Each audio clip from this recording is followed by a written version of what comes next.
नमस्कार मैत्रिणींनो, मी नीता मातोश्री मसाल्यामध्ये तुमचे अगदी मनापासून स्वागत करते। आज आपण काकडीची कोशिंबीर बनवणार आहोत। त्यासाठी मी 4 काकड्या किसून घेतल्या आहेत आणि अर्धी वाटी दही घेतली आहे। त्यामध्ये चवीनुसार साखर, मीठ टाकून घ्यायचं आणि ते मिश्रण एकजीव करून घ्यायचं। आपण ही कोशिंबीर अशीच खाल्ली तरी चालेल। जर तुम्हाला फोडणी द्यायची असेल तर तुम्ही फोडणी पण देऊ शकतात। मी फोडणी देऊन घेते।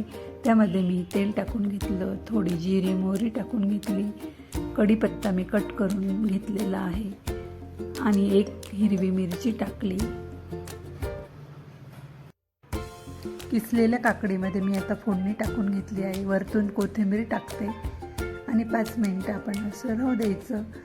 आपली कोशिंबीर तयार होते। रेसिपी जर तुम्हाला आवडली असेल तर रेसिपीला लाईक करा, शेअर करा आणि चॅनलवर जर नवीन असाल तर चॅनलला सबस्क्राईब करा। व्हिडिओ बघितल्याबद्दल धन्यवाद।